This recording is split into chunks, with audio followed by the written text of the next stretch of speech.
Whoa. That camera's flipped. There we go.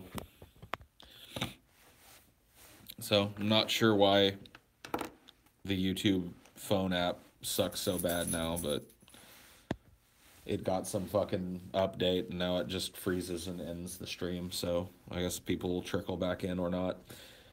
I But yeah. watched some of your Aqua Nautica or Yeah. some shit. What is it called? Aquatica or what? I can't even remember now. Now you fucked me up. Subnautica. Subnautica. Yeah. Yeah, I watched them. That was pretty cool. It was fun, man. It's a fun game. It's scary as fuck.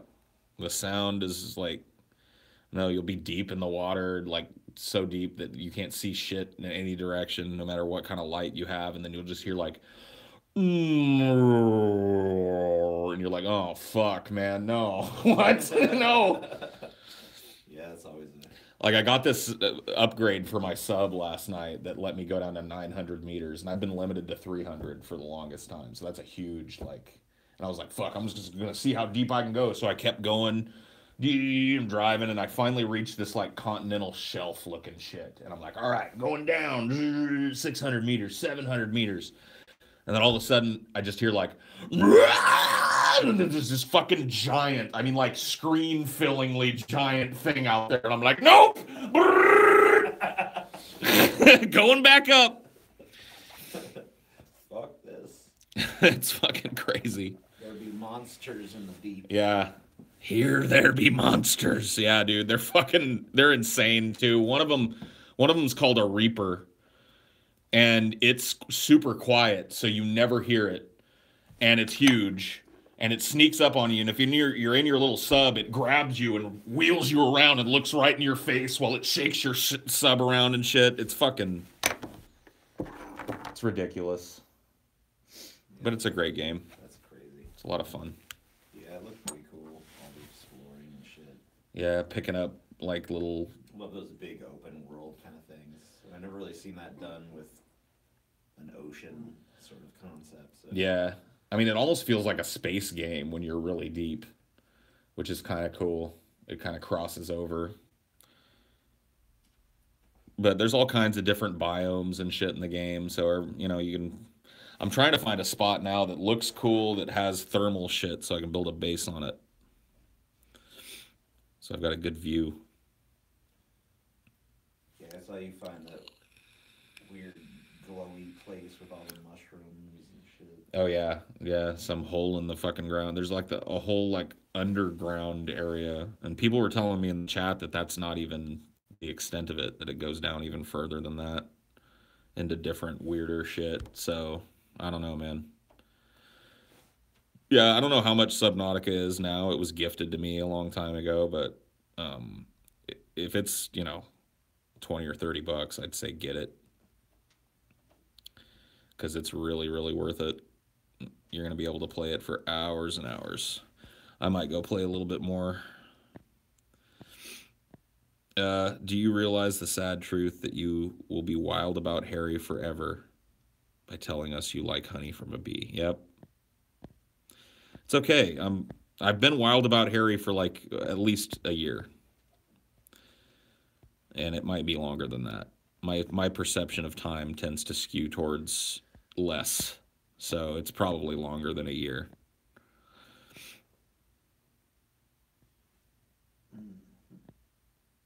Do you like womanly men? No. I don't like manly women either. I like womanly women and manly men. All right? That's how I like it. Square jawed, squinty eyed, weathered, gun on the hip. Goils were goils and men were men. Those were the days.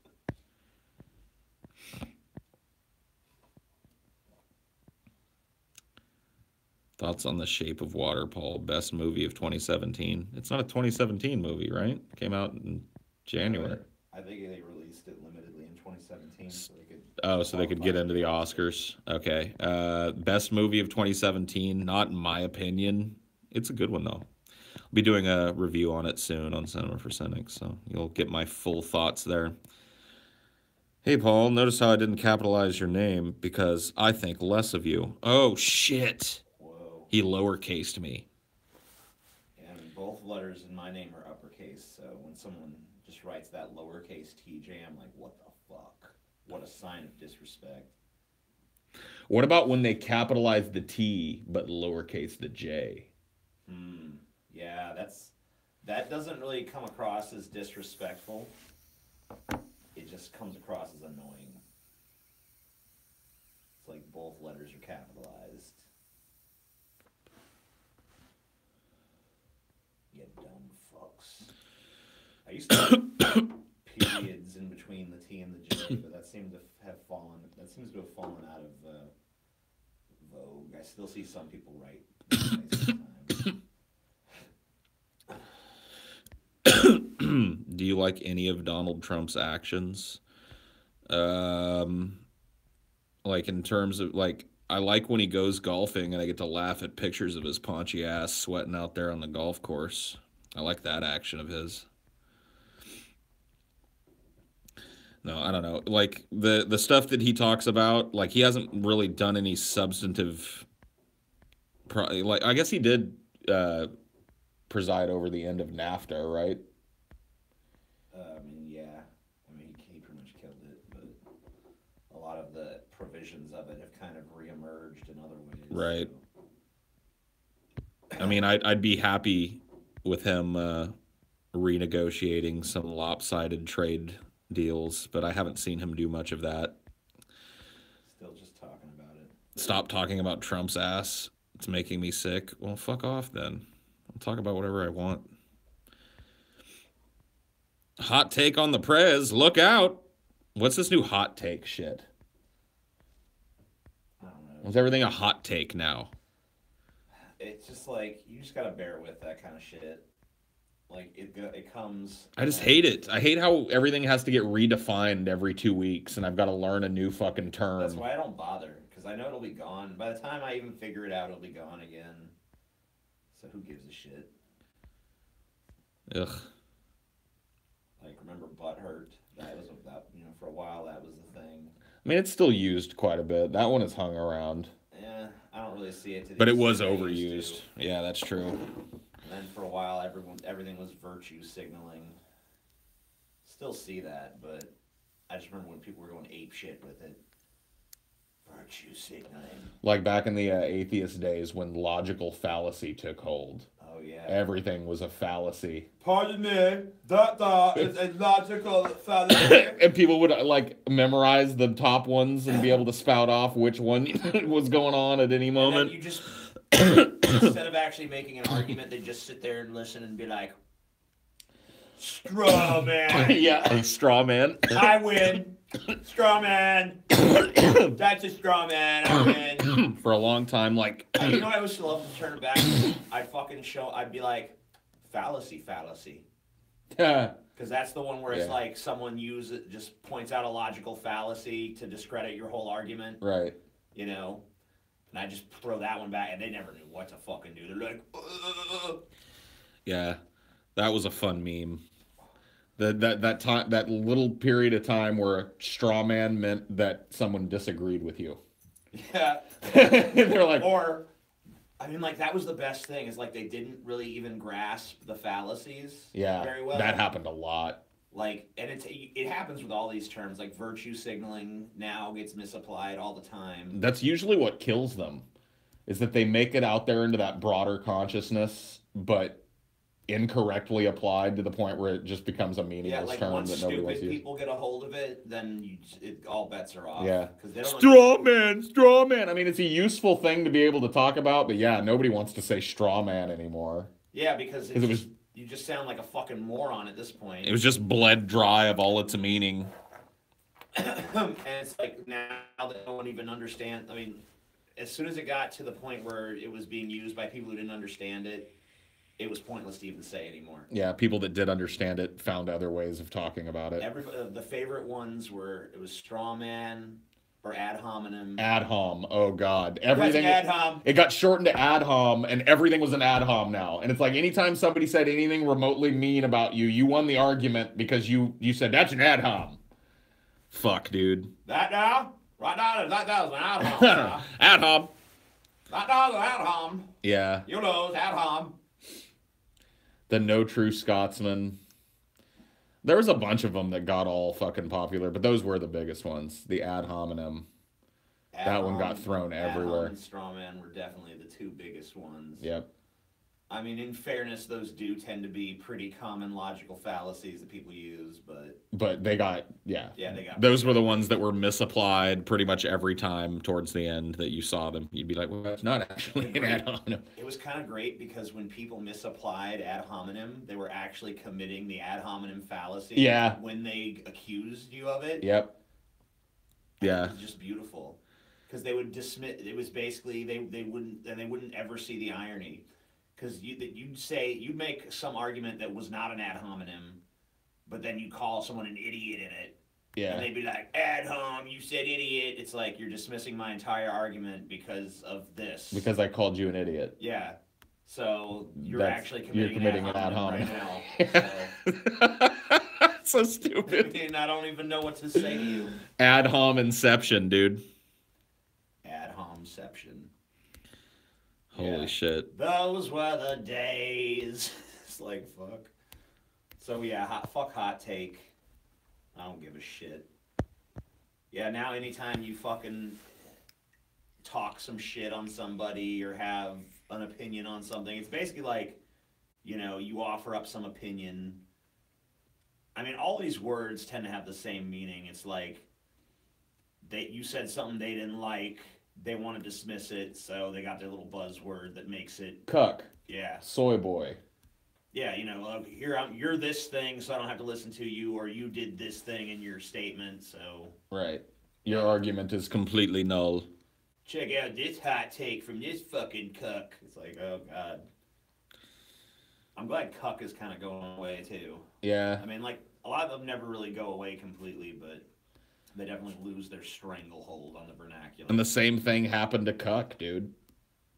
It just became absolutely devoid of meaning once retarded people rediscovered the word. Yep. Word that's been around forever. Retarded people rediscover it, now it means nothing. Great.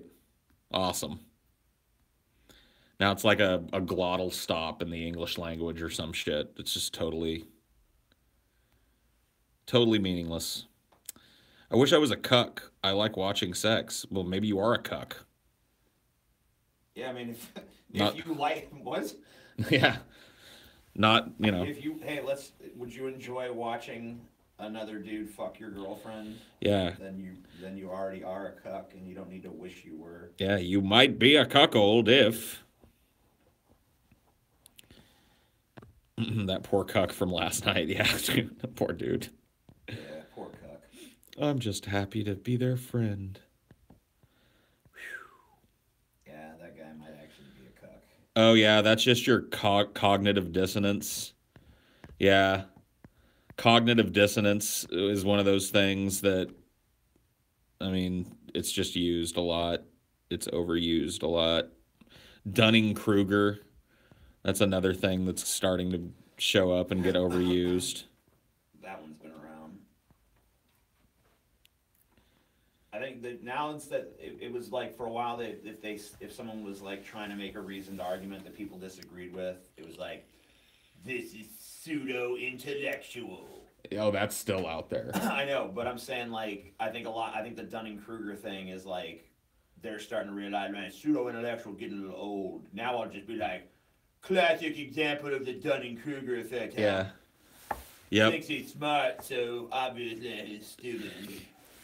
Just like with the ad hom thing earlier, though, them bitching about somebody else displaying the Dunning-Kruger effect when they're not is probably a pretty blatant example of the Dunning-Kruger effect. Yeah, you're right. It does have that same irony. That's pretty cool. Yeah, you gotta take small joys in it just sucks that stupid people will never know how stupid they are. Yeah, that is their lot in life. They do have it the easiest out of Well, that's everybody. what I'm saying. It's like, even like, you could be like, well, man, they're fucking totally misusing these terms. They're fucking stupid. But it's not like they're ever gonna realize it. They just think they're smart as fucking could be. There are whole swarms of people that just flock from personality to personality and think that it makes them intelligent.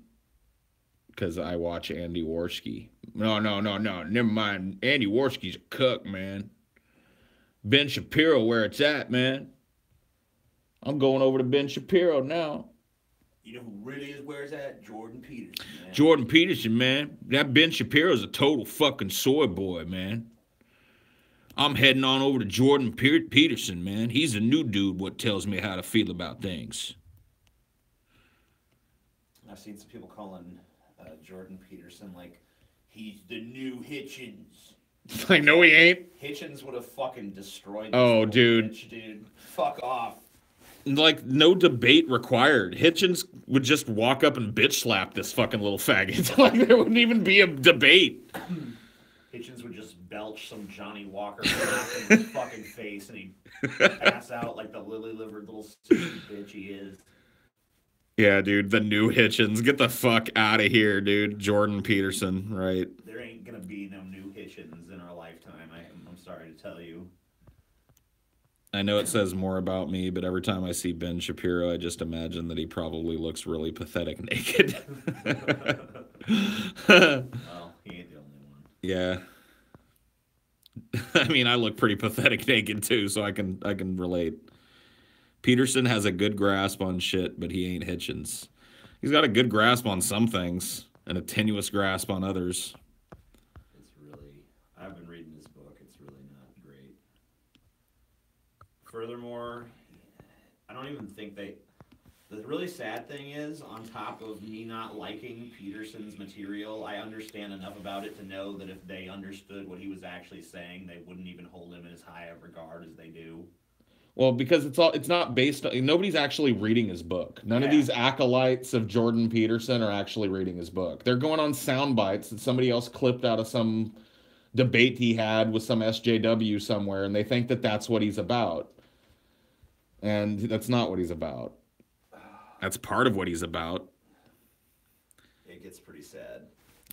Yeah, all they care is like, man, he pwned that liberal bitch on fucking Channel 4. It's like, I mean, anybody. I mean, like, she beat herself by being a fucking obstinate, stupid cunt. Yeah. Peterson is a snake oil salesman. He's a fucking shill. I don't know. I wouldn't go that far, but... A snake oil salesman, dude. Come get Peterson's Miracle Tonic.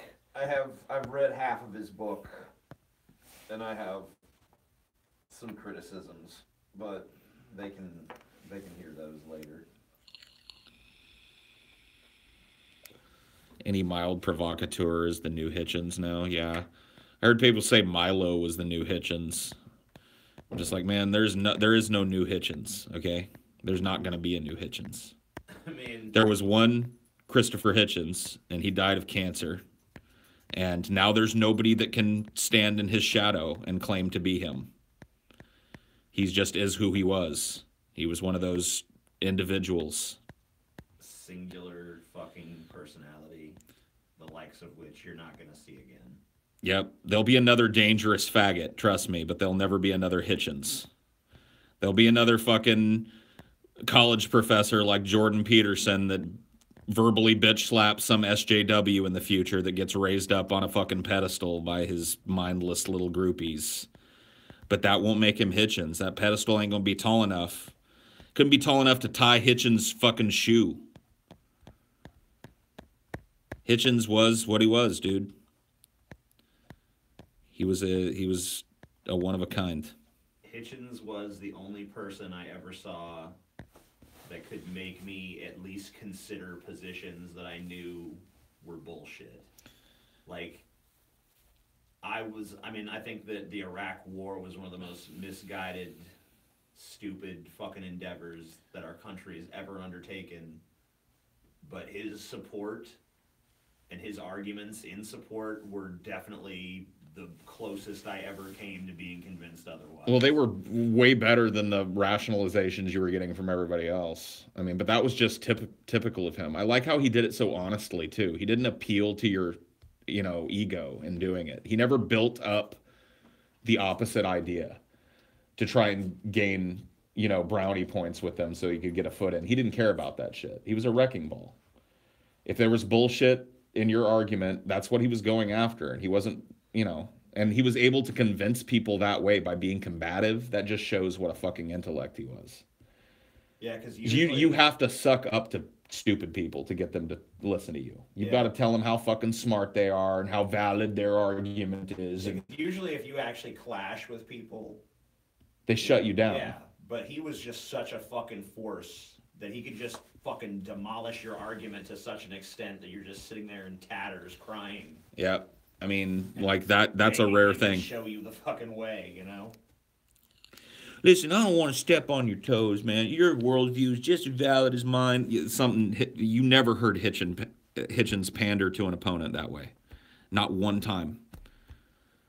People have asked me my favorite Hitchens debate, and I think it was. I'm just a fan.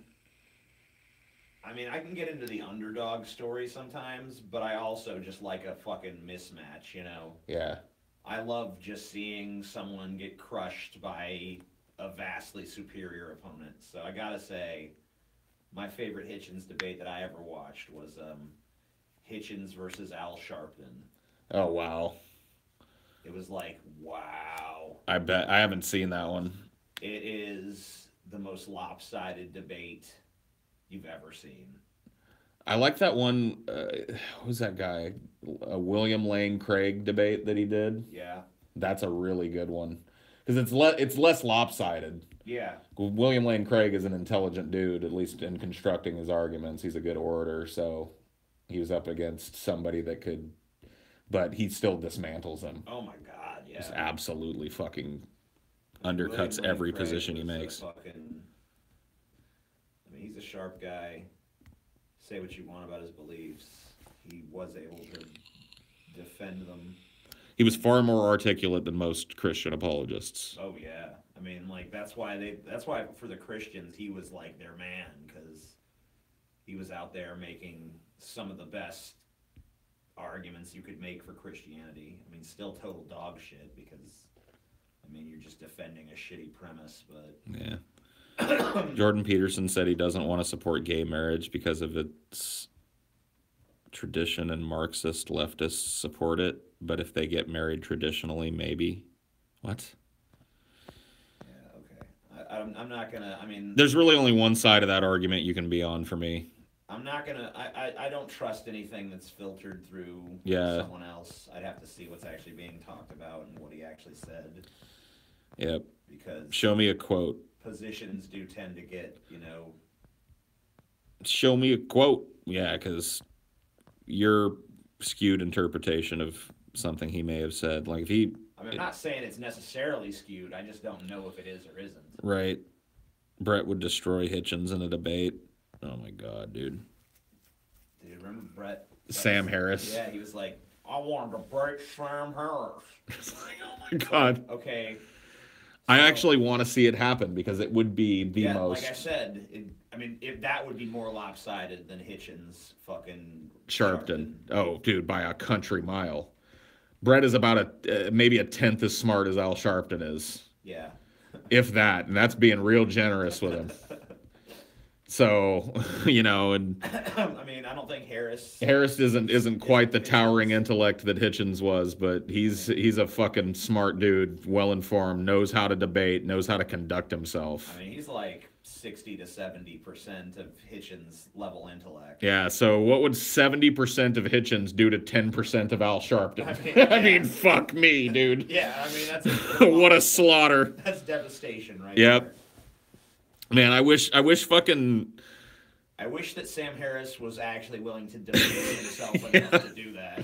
I wish Sam Harris wasn't so protective of his very limited free time and would spend it doing shit like debating the manatee, because that would be, oh my God, that would be one of the funniest things you ever watched. That would be the greatest thing ever to happen in our lifetime. Can you imagine putting the manatee, like, let's say Hitchens was still alive and in his prime, putting the manatee up against Hitchens, dude?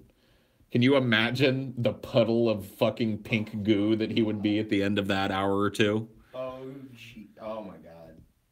Oh my God, dude. I mean, like, look. This is why we need VR, dude. I've never seen Brett best anyone in a debate of any kind. I can't think of a single example. No. So, I mean, like,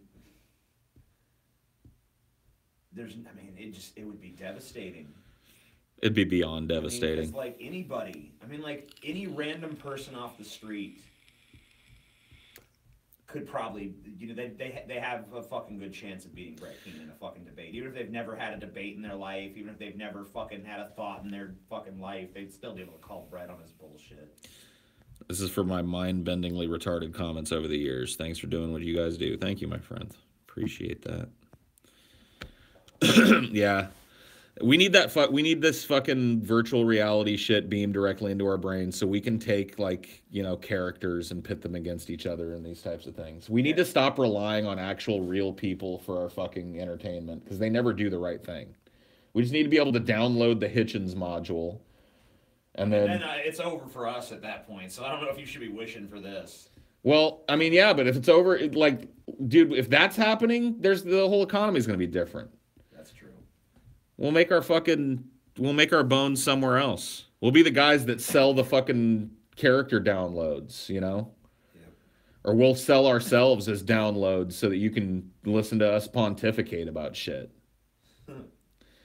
Get the Paul's Ego module now. They can customize it. Like, I don't like these opinions that Paul has. Yeah. Let's get rid of those and replace them. Make him 75% more salty. Also, I want to see white guilt Paul do this. Get rid of the beard. Yep. Actually, I don't like Paul anymore. Make him put him in a fucking ballerina costume and make him my court gesture character. I want to see Paul filled with rhino cum. So build me a rhino. Bring the rhino module in. It's gonna be so awesome, man. How could you not wish for this? Yeah, you're right. You know what I mean? Even if it destroys my career and yours and everyone else's. Nah, dude, we're smart guys. We're gonna be out in front of this. There are gonna be people making money on this type of shit. Have you heard of this deep fakes shit? Deep fake? Deep fakes, dude. No. It's weird. Okay, there's this fucking new technology. It's basic. I mean, it basically just enables you to fucking put other people's faces onto other people, like, what it's being used for right now is they're basically just putting celebrities' faces on porn actresses. Oh, so it's actually like it looks. Yeah, and it's like really convincing. Really? Yeah, so it's like basically like, here's Emma Watson getting fucked in the ass. How do they do like facial expressions and shit? It's all fucking built into the program that's been developed. Weird. Like you should go to the Reddit deep fakes. I'll check it out. And I'm definitely because that's what it's being used for now. But as soon as I saw it, I'm like, okay, you can. We're now in the age of you can't trust anything anymore. Like it's just. Is it really that convincing? It looks like Emma Watson getting fucked. They use the technology to put a Carrie Fisher face on the on someone else's face, and it actually beat the Disney one in a fucking viewer test. What? Yeah. So like it's over. Yeah, it's over. Because if porn has this shit, other people have it. Oh my God, dude, you can't trust what people say. Well, how are they going to do voices though? That's got to be problematic. I don't know. They're gonna have to come up with a way to fake voices too. Because nobody's gonna buy like Will Smith showing up. Hello, I'm Will Smith. They're just gonna have to get like impersonators, I guess. Yeah. Or, I mean, who knows how? I mean, if they're that fucking, I'll just even show you some of this shit so you can judge for yourself. I mean, it's done with varying levels of skill, but They already have a program for the voices. Really? It's over then. Like, you cannot trust anything that you see. Unless you are in person hearing a person, you have to have, like, actual skepticism as to whether or not that is real now. So I could be just deep faked right now, and you wouldn't know it. I'm deep faked, dude. I died 2 years ago, and TJ's been hired a fat guy actor and has been putting Paul's Ego's face on me.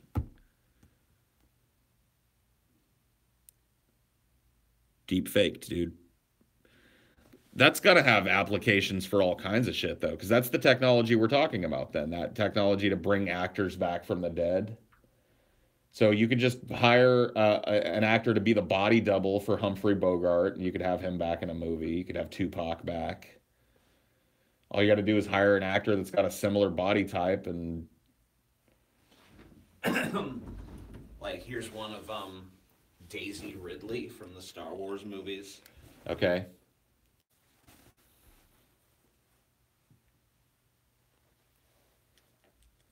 That looks like Daisy Ridley. Wow. Okay, yeah. Yeah, I'm definitely going to check out that subreddit. Holy shit, what a time to be alive. That was crazy. This, I guess TJ said go to the subreddit deepfake. Deep Fakes.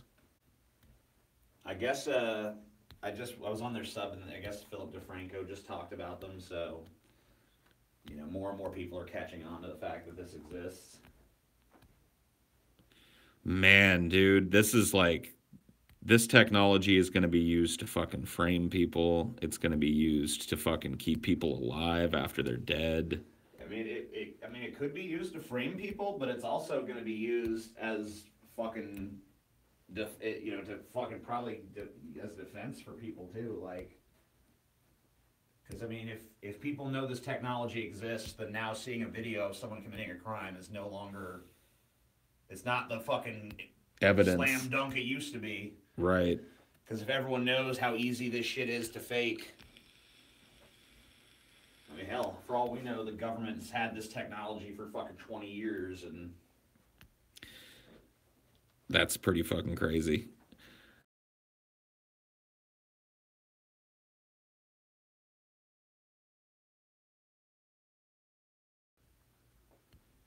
Wow. So you have to really, like, ask yourself the question then, like, not only can you not trust shit that you see now, but you have to question shit that you've seen in the past now. Yep. Because they could have had this for a couple of years. Yeah, before it ever fucking got out. So, I mean, like, anything you've seen in the last 10 years, maybe. I want to see somebody do, like, a convincing Donald Trump deepfake. I mean, the thing is, it can't really do, like, hair and shit. Like, they kind of have to have someone whose hair already looks like the celebrity. Well, that's what I mean. Like, they'll have to get an actor and then just get that a prosthetic Trump wig and put it on him. You know what I mean? Like, all of this is going to be contingent on having an actual actor. Yeah, for now. So you're going to get, well, yeah, for now. Yeah, until they can, I mean, maybe not. Because really, it's the face that's not photorealistic now. You can make a body damn near fucking, so if you combine these technologies, you don't even really need a fucking actor anymore. You don't need to involve anybody. You just create the whole thing. Yeah, it's pretty crazy shit. I wonder how many I mean, like, I was hearing it speculated even like 10 years ago that there was going to be a point where all these dead actors are going to be back in movies again. Yeah. I just checked it out. They all look fake. I mean, look, dude, we're talking about technology that we just found out about, and it's definitely the best type of this. Is like, like celebrity fake nudes are usually just like horrible, obvious Photoshop shit. I mean, like some of them are better than others. So if you go to that subreddit and you really want to see the top ones, you need to just do top and then do all time. Yeah. But, like the fact that this exists and is just going to get refined, like there's no way they're not going to take this technology and make it Nat's ass perfect. And then, it's really good. It's scarily good. In 10 to 15 years, we'll be able to simulate all individual strands of hair on a GPU. I mean, maybe even earlier than that.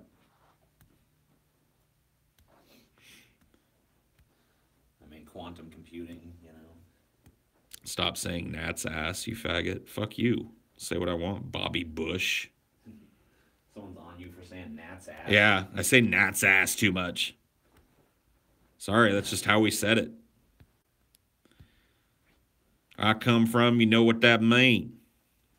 Down to the Nat's motherfucking ass. Someone created a Lauren Southern one. Sweet. I love that this technology is emerging now in the age of hypersensitive feminism, because all these hypersensitive feminists now are going to get to watch themselves get fucked. They're going to do it to all of them, dude. Yeah, I just can't wait till the fucking people who are into really disgusting porn start finding it. Hey, you want to see Emma Watson get fucking shit on? Hey, here's Hermione with a big old fucking turd right on her tits. What's the name of that? Sweet.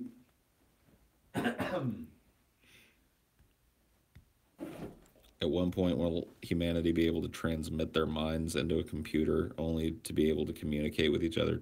What? Telepathically? That wouldn't be telepathically. That would be, like technology-assisted mass communication. And it'll happen.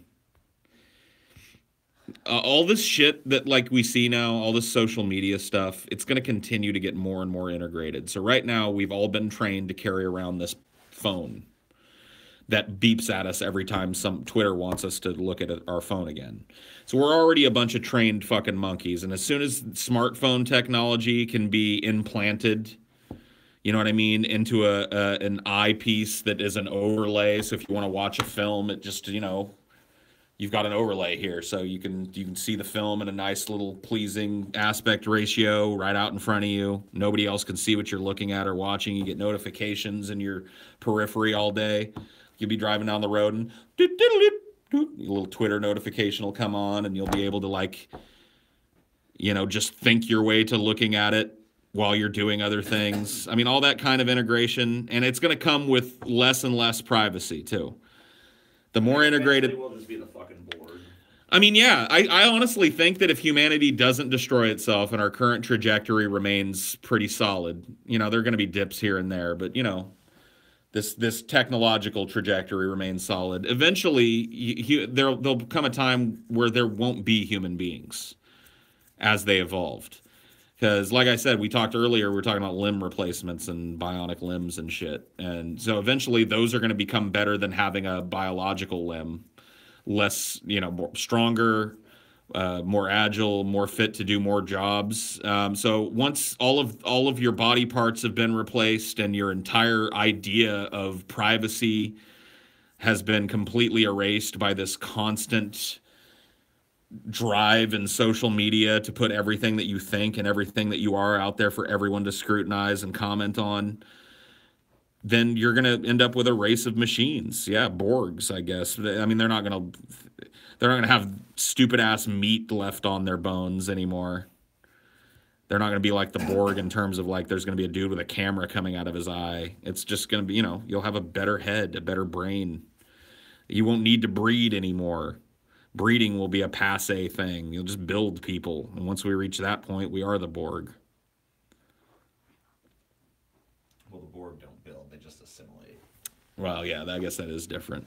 Well, I mean, the whole thing with the Borg is they're trying to find the harmony between the biological and the technological. So. Right. And just harmony in general, right? That's kind of Well, like, they seek perfection. so they want to assimilate these other and stifle any wars and shit that are happening between these cultures, and just by just absorbing them all into one. Yeah, and basically they just go from civilization to civilization, take the things that they find useful and just eliminate the rest. They're a pretty cool villain. I'm gonna miss girls having real tit meat. Maybe they'll be like, Well, if you're a Borg, you won't give a shit because you'll no longer have an individual yeah, perspective. what you're attracted to is gonna change. So, there'll be a time where like a real ass is a big floppy meat mess, and you want a girl that has a sexy new ass, totally replaced to be aesthetically appealing to the male eye in every way. I mean, there's a good chance that even though we replace all of our biological function, we maintain our skin. I mean, maybe that's so we want to look like human beings but not be human beings anymore. I would assume that people would want to keep the things they like about being a biological organism and get rid of the rest. Sure. So, like, I'm sure that the simple pleasures of life people will want to hold on to in some form, or maybe even enhance. but what those are changed generationally anyway. The simple pleasures of life are different for this generation than they were for. I mean, I don't know. There's things that are pretty basically enjoyed by human beings, no matter what their culture and all that. Sure. Shit. Like, dudes throughout history have pretty much always liked having orgasms, and women too, I guess. Right, but we're talking about being able to directly cause those things in the brain. Yeah, I mean, like, without the need for traditional sexual gratification. Dendrophilian from back in the day. Yeah. I remember he had this thing where he thought that eventually mankind would just discover, like, wow, I can experience ultimate pleasure. I can just stimulate non-stop pleasure forever. I don't need to have all these other pursuits. I can just experience ultimate pleasure. And eventually it would just be this, blob of semi-conscious pleasure. And that would be the end result of the species. Yeah, I don't really see that. I mean, I guess it's possible. I think that there's more. I didn't really agree with it. I think it was interesting, but I think people do seek pleasure. But I mean, if that's the way people were wired, we'd all just be on heroin and drugs all the time. Human beings are defined by struggle, and there's always going to have to be a struggle. That's why I say that the struggle ultimately is one towards efficiency. What is efficient? And if you look at like how our technology has progressed, it's all could fall under efficiency, and it's going to continue that trajectory. So what's inefficient about the human body? Well, let's fucking start the list, because those things are on the chopping block for sure. Being sore at the end of a day, that definitely has to go. I mean, the human body itself is horribly inefficient. We have back problems because we evolved to stand up straight, and gravity is constantly pulling on us in a way that's just not good. I think eating for pleasure might stay around, but eating out of necessity would probably have to go. Same thing with water. Your need for fluid intake would be optional, right? At a maximum efficiency environment. You'd be getting that some other way if you need it at all. I mean, if you're a physical thing, you're going to need some sort of things outside of yourself to maintain yourself. But that's the thing, though, isn't that an inefficiency in itself? So if we talk about the trajectory of technology maintaining the same line, people are going to start replacing those things. They're going to say, you know what? It sucks having lungs. We can just oxygenate the blood automatically. The problem is that you'd have to figure out a way to overcome entropy, which I don't think is scientifically possible, because at that point you're a closed system, and that's gonna lead. I mean, that inevitably just decreases. Well, but the technology is going to be advancing in terms of space travel and space exploration too. I mean, when we come to understand, so we're not going to be a closed. We're going to be, seeking new life and new civilizations. But I'm saying if the body doesn't need anything outside of itself, it becomes a closed system. Well, it becomes a machine. A machine is a closed system. No, because any machine, you have to put things in. Like, if you have your phone, you have to put power in your phone. Right. Or data, So, right. We're going to... It needs things outside itself. Well, of course, yeah, we're gonna need some kind of we're gonna need all the resources to build the body.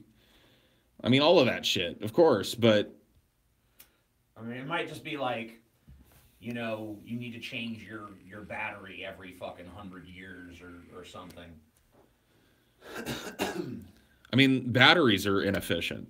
So that's going to go away. It's going to be about pulling the necessary, it's going to be about minimizing the necessary energy and being able to pull it from ambient sources. So sunlight, heat, cold, all of these things can transfer energy and confer a transfer of energy. So the maximum efficiency technology that we can imagine would be able to pull that from the air and run a machine indefinitely. I mean, if we're talking about discovering quantum computing at some point, that changes the entire nature of what a machine needs in terms of energy. It almost posits that the machine can create its own power source by switching, like having particles in it that switch superpositions with energetic particles constantly. Yeah, I was just thinking that. So it's like, you know what I mean? Like quantum, like the whole idea of needing energy to run something is an inefficient thing. And if we're talking about a species that's eventually going to reach, or at least attempt to attain maximum efficiency, they're not going to have a battery. They might for a while, but they're going to be working on a way to free themselves of that. Yeah, I don't know if we'll ever get to that point. It's fun to think about and assume what would happen if something didn't intercede, a meteor, or a giant nuclear war, or some combination of the two. Efficiency to what end? That's, I mean, life to what end? You could ask that question about human beings now. You could posit that question about the universe itself. Existence to what end? Yeah. I mean, if you're looking for some ultimate meaning, you know, I mean, I'm a nihilist. I don't think there is one, but Yep. I mean, I've found personal meaning in my life, but that's just my subjective experience. Right. You recognize it for what it is. At the end of the day, kind of a platitude that you tell yourself that makes you feel good about your meaningless existence here. Yeah. I mean, I just remember that meaning itself is just a human concept. And it's like, things don't need meaning to exist. You don't need something to give you value. Because it's just all fucking human constructs. Thomas James Kirk III, Pussy Slayer. Holy shit. Pussy Slayer.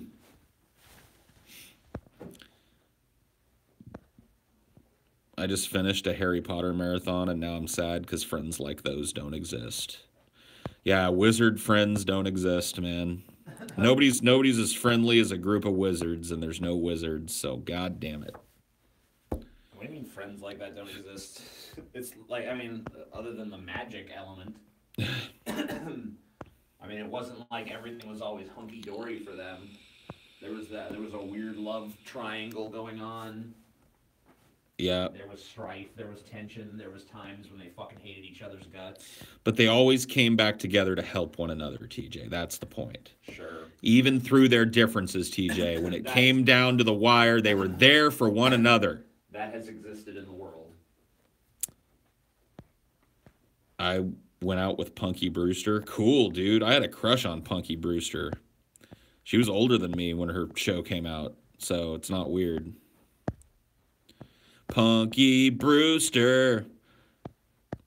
Man, that's a weird little sitcom that I haven't thought about in forever.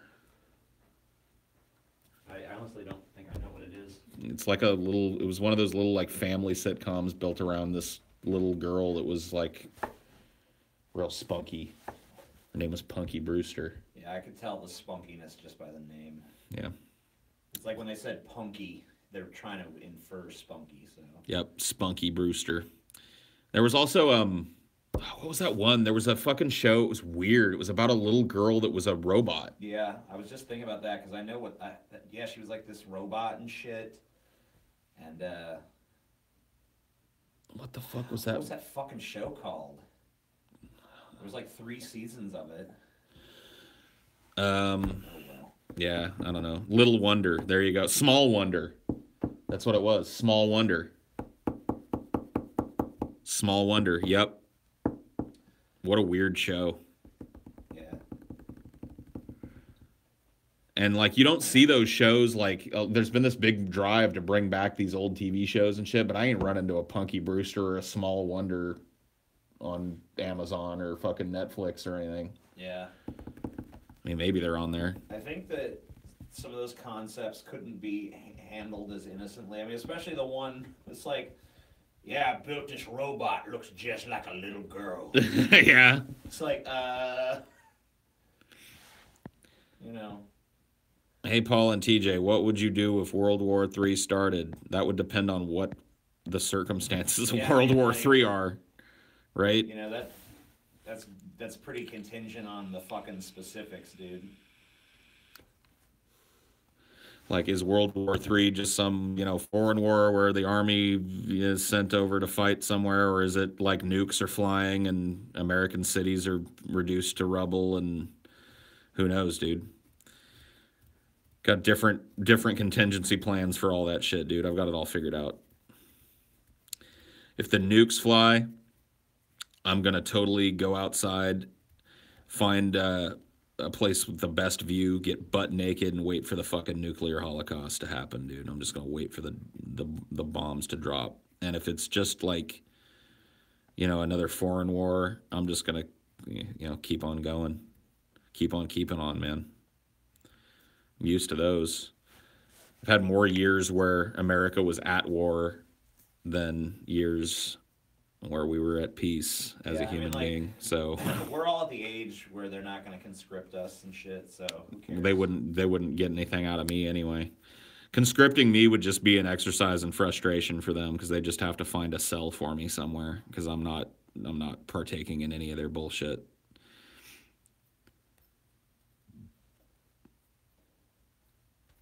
Yeah, they're barking up the wrong tree with our asses. I'm not interested For them anyway. Yeah, too old and broken down. As of right now, who do you think would be on either side of World War III? I think it's gonna be like possibly like a Chinese takeover of Russia, and it'll be China versus the Western world. I mean, China's positioning itself. It's been building its military, and its military is insanely scary now, getting scarier all the time. They're a nuclear power. They've got everything that they need. They've got a culture that's, way more focused on education and efficiency than ours is in a lot of ways. I think that they're a pretty good boogeyman to assume for World War III. Maybe a coalition between China and Russia based on shared communist ideals. Kind of a new communist bloc. Versus like what, America and Europe? Yeah, versus the Western world. You know what I mean? And then the fucking... And it'll probably be a lot like World War II in terms of like unaffiliated areas of the world being kind of battlegrounds. So Africa and... I mean, we already have these big proxy wars in the Middle East. So, I mean, I'd imagine if there was a World War III, it would probably be Russia, China, and the U.S. just going to open war over who gets the Middle East. I mean, maybe. Because, I mean, we're already... I mean, fucking China... All of those countries all have their own interests backed in those countries, and, and we have proxy armies, and we're funding different insurgencies, and they're funding different governments, and all this shit. So, yeah. I mean, like, it seems like we're all fighting over that piece of land, but trying not to escalate it too much. But, I mean, it could come to a point where it's just like... I mean, everybody, all three involved are definitely positioning themselves for conflict. Everybody, like China is buying up, like investing in these weird little fucking Middle Eastern port towns and shit, pouring tons of money, building all these, shipping lanes and shit. I mean, they're looking to extract fucking natural resources out of these places. We've seen Russia and China both trying to expand their territories too. Oh yeah, I mean, it's just it's. I think that's probably the best guess. And whether or not Russia and China will Eventually, I'm sure it'll start out as maybe a three-prong war, but I could see Russia and China coming to some sort of shared agreement. And maybe the U.S. and China will. I mean, our economies are already so interdependent and interwoven. yeah, but that's so far in their favor in terms of the deficit. The trade deficit to China is just immense. Yeah. So it's like they're way more like we're way more Well, dependent on their cheap bullshit. Maybe it'll get to the point where the U.S. is just their dog, you know, and China just, you know, uses us as their. They just, you know, we keep building up our military, pouring a bunch of money into it. Maybe eventually they just own so much of our country that they control it. That's a total possibility. And then they just use us and their strength, the combined strength of the U.S. and Chinese armies to take over the world. That's, yeah, I never thought about that, but I mean, I always just kind of assumed. There's all kinds of crazy ways shit could unfold. How would Europe fall into that, though? Because, as you know, Europe and America are pretty inextricable as allies. Yeah, I mean, like, they would just. I mean, like, basically, if China holds the leash to America, America pretty much holds the leash to Europe. Because, I mean, most of them, I mean, they don't have strong militaries. They rely on our military to fucking protect them. So they're just going to be, it's just going to be like China's holding our leash, we're holding Europe's leash. So it's pretty much, you know, and then it's just a matter of, like, how we all going to conquer all this other shit. It's going to be interesting. But you know, it might not even go to the point of being like a world war situation. It might just be a slow and steady process towards that. I watched this video last night, dude, of these drones. They're about yay big, like an Oreo cookie sized drone. And they are pointed at the top. And I watched this dude demonstrate this drone, and I was like, holy fuck, this is the future of law enforcement. These little fucking things, very silent. And when they see a target, they immediately turn towards it with that pointed shit. And they've got a little piece of explosive in there. They go straight for the fucking head, and the explosive goes off. And it just... It's fucking amazing. He showed it on a dummy. He had one of them just... And it went... Fucking crazy, dude. Yeah. You know cops are going to be using those things, like non-lethal versions of those. Like Minority Report had those little spiders that they would send into the housing blocks. Like that type of shit is going to happen too. Yeah. That's an aspect of this technological thing that we didn't even really touch on, is like how it's going to affect.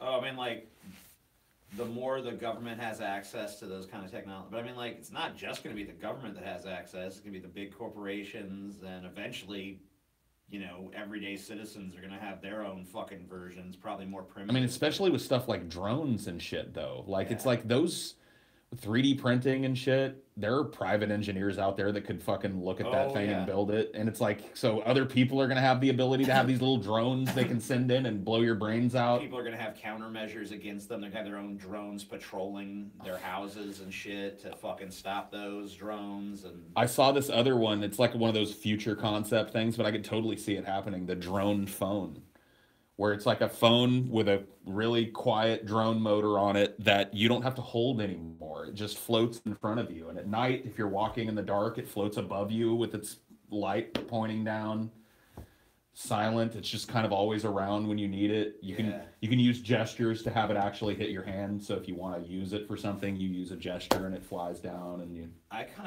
was kind of thinking about shit like that. Like what really got me thinking about shit like that was actually Chrono Trigger, because a lot of times they have these villains, these bosses that would have these sort of subordinate machines on the side of them. Like Lavos had that. Yeah. These like weird little things that just kind of floated beside him that were machines. And I just started thinking about like, what if you had something like that just followed you around and did what you wanted and defended you and all this other stuff? Yeah. It was just really cool. They showed a dude like kicking back on his couch, watching a video on it, and it's just floating right where it needs to be, and it follows his eyes. So he can. You might even, before you even get to that point, you might just get to the point where it's like, okay, I'm just gonna go into movie watching mode, and then Yeah, or maybe it just fucking directly stimulates the part of your brain that receives visual data and just Geordie shows you the LaForge fucking movie. style. Yeah. People just have little implants here and here. Might be just, I mean, they might just be in your fucking brain where you can't even see them. Eventually they would be. But yeah, I don't know if the smartphone will persist long enough for that drone phone to happen, but it's cool to think about having just your personal drone. Yeah. You know what I mean? I mean, how long is it before, I mean, like, think about, you know, if you have a drone that's big enough, you could just be like, yeah, I'm just going to send my drone off to the fucking, you know, warehouse to pick up, you know, what I need in terms of food or commercial goods. I mean, that's how shit's going to be delivered anyway. Yeah. So it's going to be like you could have your own delivery drone on the network. Or you could be part of like a network that rents delivery drones. Or just have, you know, like you just order it like an Uber, like have a drone send me this, and it just comes and gives it to you. But you almost certainly have like a little, you know, fist-sized personal drone that, you know, could project things onto the wall. It'll be your internet, you know, super high density short throw projector module on it. So you get this clear, crisp HD on any fucking flat surface anywhere. Yeah. Have sound built into it, good speakers built into it, so you can have it play music when you're around. You know, provide light when you need it. Access to it. Maybe it's something that, like, if you get in trouble, it can zoom off and immediately call for help. And yeah, or maybe you could just signal. I mean, you could probably just call the police for you, you know.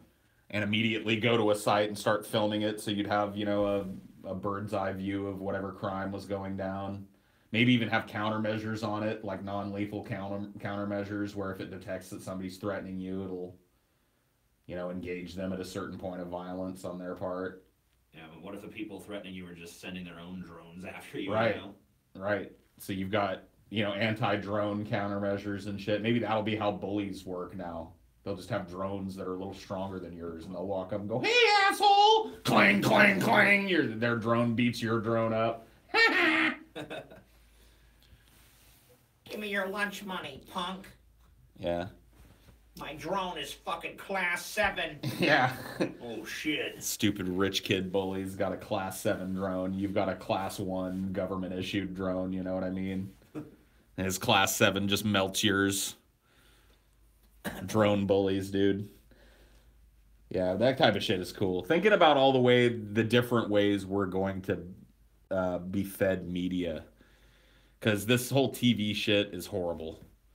It's a terrible fucking one-room solution. It doesn't make any sense to have a big-ass fucking giant TV as the centerpiece of your house.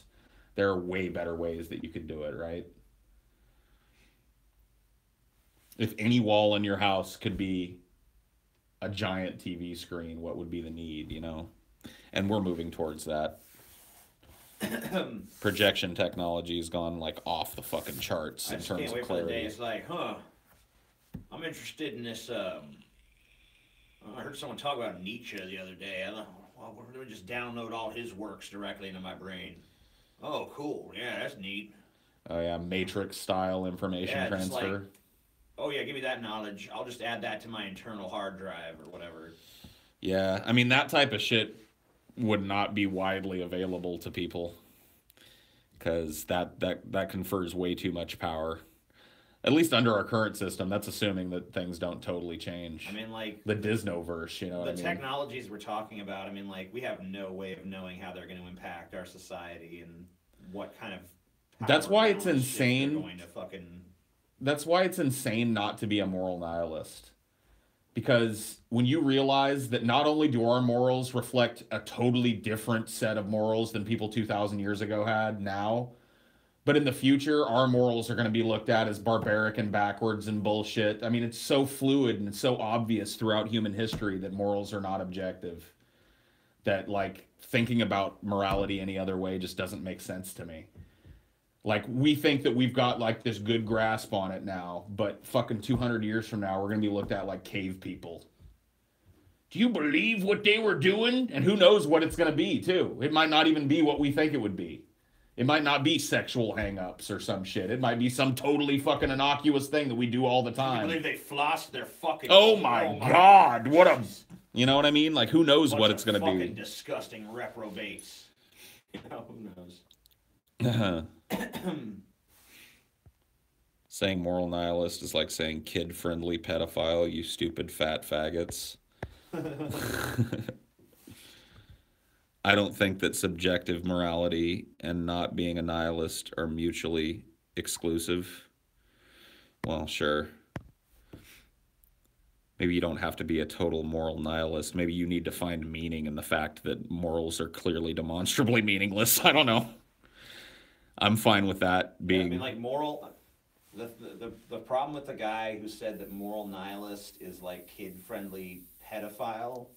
The problem with that is when you're saying moral nihilism, you're not saying I'm moral and a nihilist. What you're saying is morality is bullshit. Right. So, you know, it's you know, I think you're misunderstanding the term. It is what it is. I mean, people of all time, people in all times and places have some sort of ethical precepts that are based on what's convenient at that time. So, Yep. or at least what. I mean, like honestly, morality for its part is more of a control mechanism than anything else. Yeah. You know, usually the things that are immoral are questioning authority, questioning whatever the orthodoxy of the day is. Optimistic nihilism is the only way forward. I disagree. So optimistic nihilism is like nothing means anything, so you may as well make the best of it while you're here. That's pretty much my philosophy. So Yeah, so you're an optimistic nihilist. I consider myself that. Yeah, I understand the position. I don't really share it. I think that Carlin probably made me that. Yeah. Paul's just a Pessimistic nihilist. pessimistic nihilism. It's a little redundant. Yeah, I think you're just a nihilist's nihilist. I like pessimism better than nihilism. If I have to label myself, I always go with pessimist. Pessimism, yeah. Because nihilist is almost implied in that to me. So it's just like, all right, wrap it in and call it pessimism. That makes sense. The only reason I feel the need to put optimistic in front of nihilist is because nihilist in people's minds kind of implies pessimism, like you said. So you have to make that distinction there. Yeah. I got a lot of the way that I think about this, honestly, from watching in Mendham and hanging out with him a lot. Now, he goes way farther than me. He's an ethicist.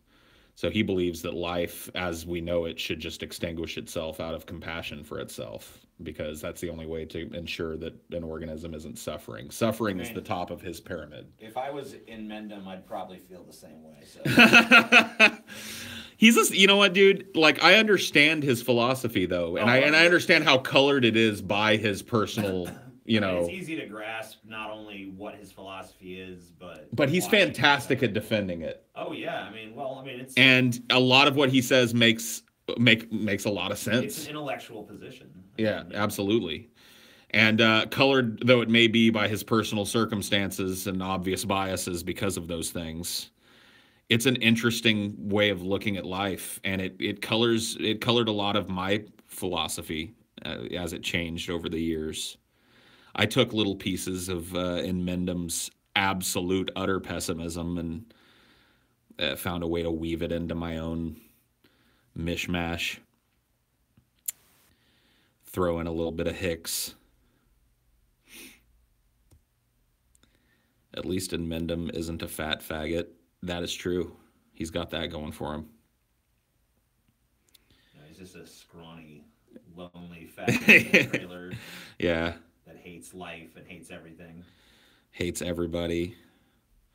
I mean, whatever. But is very involved. But is very proactive in his local politics, though. Well, yeah, very. I mean, he's the type of dude that he's too stubborn not to be. It's his only access to anything like power, and he's going to take it, dude, because, you know, just out of sheer, it's not even duty. It's not even civic duty to him. It's just like, well, there's power there. I'm going to take it. This is the only place I can find even a smidgen of this. I can't control my circumstances, and I can't control the things in the world that I see that are, you know, anathema to my being. But I can go to the fucking city council meeting and take up 15 minutes of their time with my screed about cigarette taxes. What a guy. I mean, whatever, dude. Fuck. I'm not. I don't. I learned long ago not to stand in judgment of anybody's circumstances, but in Mendham's especially, because there's no way he could live any other way. His brain is not a brain that would do well in society, so he's got to be a hermit. And you know what? Fuck. So we don't listen to him because of that? No. Like, he says a lot of shit that has value. He takes it a little far. I'm not an ethicist. I don't think that life has a moral obligation to extinguish itself so that no suffering can exist. He'd probably take issue with that simplification of his position, but that's really what it comes down to. And well, you can take it. What doesn't that faggot take issue with? Suffering is at the top of his pyramid. Anything that suffers, that has no choice in its suffering, which is everything. What crybaby. Everything capable of suffering. I don't know. It just seems like a mentality of a fucking whiner to me. Well, here's how he weaves it in like this. It's Ethylism started as antinatalism. Yeah, I remember when he was on that kick. Right. And it's basically the same shit. He never left that kick. He's just expanded it. That kick was, you don't have the right to bring a child into this world, no matter what your circumstances are, because you don't know what that child's personal suffering is going to be. You don't know if the balance of that suffering is going to be worth having given that child life.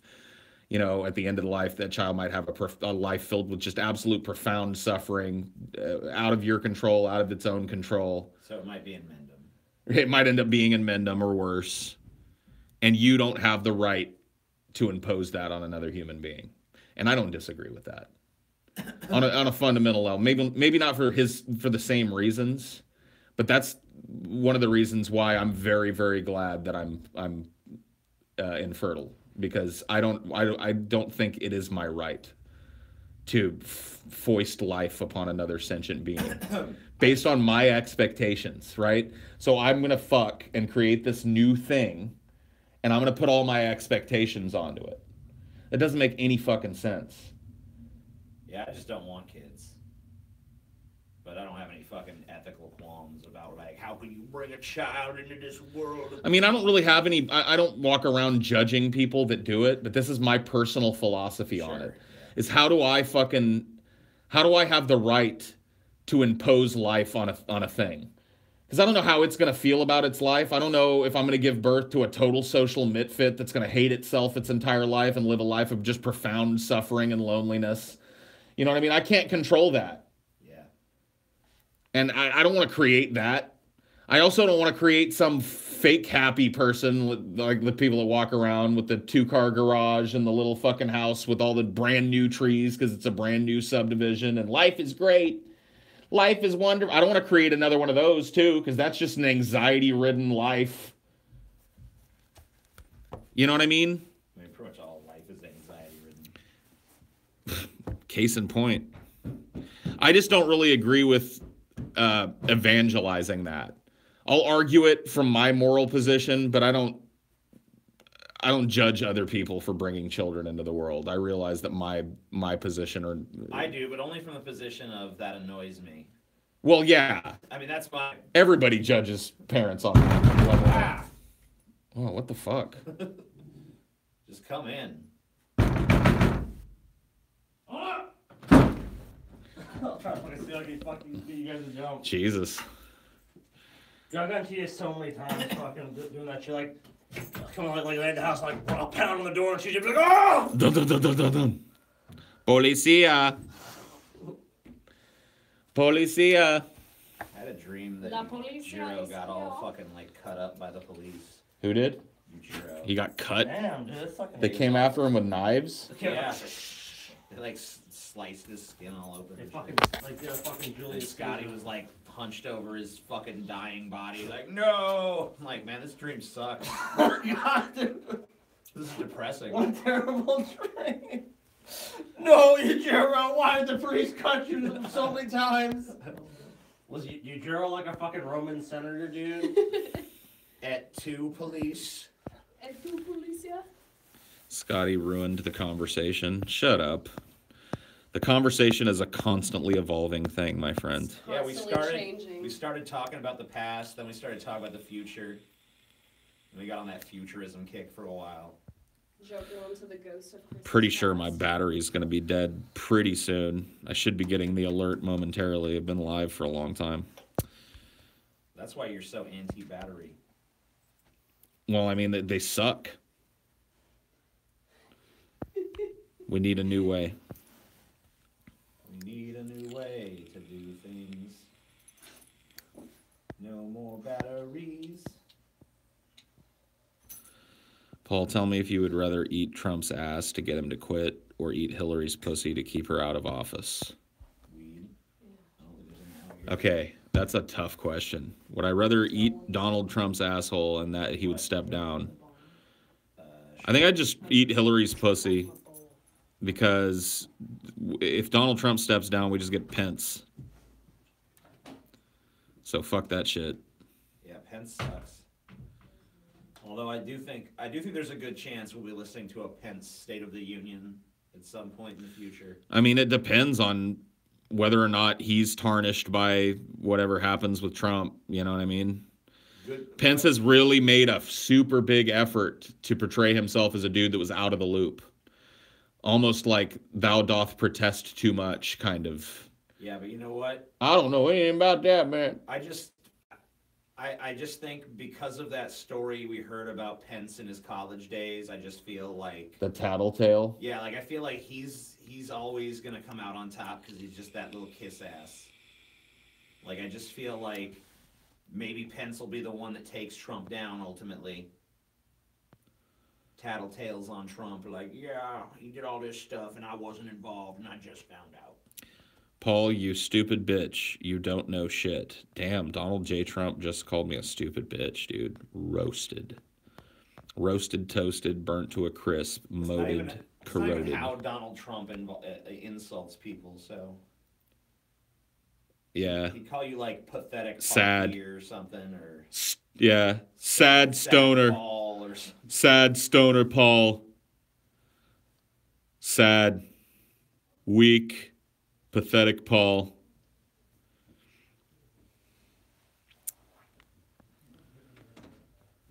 Hey Paul, do you think you'll have to do a backwards Hadouken in real life? Maybe one day. And if I do, I'll be good to go. Aren't you glad that I got that now? Cause I've been doing a backwards Hadouken since 1992. Orange, you glad I said banana? I wasn't born in 1992. Banana, banana, banana.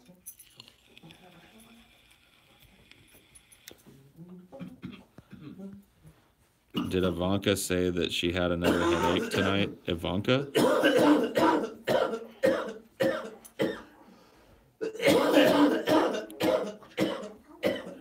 When we going to see Buff Paul? Never. Next Tuesday. When they invent science, when science can basically make Paul buff Paul, it never work. When someone deep fakes my face onto a buff dude. That might happen someday. Put your face on Schwarzenegger. Dinor, stop. God. Yeah, I got the same reception. Banana, banana, banana, banana, terracotta. Banana, terracotta pie. Salty Paul, round as a ball. Deep fake. Cause my back is bent. No telling where my couch from IKEA went. Oh, The couch from IKEA went, It's in dude. your studio. yeah. It's No, right no, there. dude, I mean the original Oh, couch. the original one. The original couch that never made it to Paul. Where did it go? I know, dude. Where did the fucking... No Talking telling. to that, There's no telling. talking to on IKEA. I just remember when Paul spent so long arguing with IKEA. And then Oh, like, dude. you get a free chair. I'm a stubborn fuck when I need to be, And dude. then it fucking, no, but the fact that the chair broke like the next day. I know, it was, you know what, dude, but stubbornly, I still have that fucking chair, dude. That chair's still in my room, no legs on it. I'm gonna fix that motherfucker and use that free chair one day, dude. You know, I mean, Steve might be able to fix No, I know, all it needs is like a platform built for it. I just need to build a platform and attach it to the bottom of the fucking thing. I just want like four, you know, make sure it's structurally sound and shit. You just put on casters, dude. Yeah, done. That's all you have to do. Done! Done. Just drill them in the fucking But chair. whatever. It was not worth it, honestly. I just am not gonna ever go to IKEA again. That's my. Yeah, IKEA sucks. That'll be my fucking. I never liked IKEA. Their shit is Scotty so was cheap. always trying to fucking every time we. Nah, dude, need everything I furniture, bought from IKEA is fucking broken. Fuck IKEA, dude. Yep. I kept telling you that. Well, you motherfuckers. When he starts liking shit, though, you're not cheap. Dude, I You am do fucking- not like cheap stuff. I do fucking like. Well, he doesn't. fucking- I mean, he's not cheap in the sense that his tastes are cheap. He's just cheap in the sense that he doesn't like. He'd rather go without something than Oh, pay yeah. the price he actually wants for the thing. It's true. Usually. I feel like Scotty, if he can't get the one that's expensive, then he's just not gonna get it at all, and he's gonna wait till he can get the one that's expensive. That's why I have so. That's why I have so few Well, that's what I'm possessions. saying. Yeah. So I'd rather have less. So I essentially just more repeated awesome what you shit. said. What's the best alternative to IKEA for cheap furniture? Probably just ordering shit off of Amazon, honestly. Yeah. And conversely, every desk or chair that I've ordered from Amazon, like I've got a chair that I'll probably have. I have a chair that'll survive the nuclear holocaust. Like I'll probably be using it forever. And I got it on Amazon. It'll never fall apart. It'll never not work. I got a desk from Amazon, like a nice like glass top desk for cheap as fuck that Yeah, you still have. works great. It's a good desk, dude. It really is. I mean, it's your desk sturdy. was simple too. I mean, like. Yeah, totally you simple to assemble. You didn't have directions for it or anything. It only took you about 10 minutes to figure out how it all went together. Yep. Just put it together, done. Easy to travel with because it's light. So, whatever, dude. Go on Amazon and get a couch. Go on Amazon. Man, you did I'm telling you. Off Overstock one time. Yeah, Uh, Overstock is a good I'm telling you, dude, Amazon has good ass deals, probably better deal. Like if you want a lazy boy recliner or some shit, it might be just cheaper to have Amazon ship you a fucking lazy boy, dude. Really? Absolutely. Dude, Lazy Boys, that store just the problem with Lazy Boys, dude. It takes 6 fucking weeks. It takes 6 weeks to Because get they have to anything. build it. Yep. So it's just like, nah, dude. I got one that's just collecting dust. Yeah, upstairs. I got one in my room that I'm not using. Because, I mean, We haven't The used this living room recliner either. the living room configuration is just not for it. Unless I just put mine where that recliner is. But why would you do that? Then you'd have to Yeah. move That the recliner's recliner to your room where we just as collect good. Dust, not dusk. Dude, the refiner kind of sucks, though. I mean, I like mine, but But Dude. No, dude, you know yours is not as good as the one I bought. I don't really like yours. Yours pushes my head forward too much. Oh my god, dude. Mine is way more comfortable. You have some, like, yours looks better, but that's the only fucking advantage it has.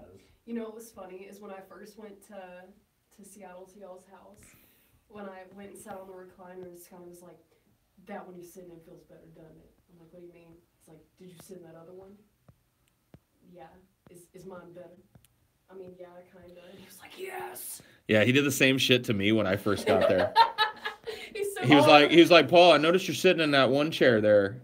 And I was like, yeah. He goes, why is that? I was like, it's more comfortable than this other piece of shit. And he was like, TJ! He went and found TJ immediately. He's like, Paul said your fucking chair's a piece of shit. I told you, motherfucker. Okay, well, it's more comfortable to me, and it's my chair, so.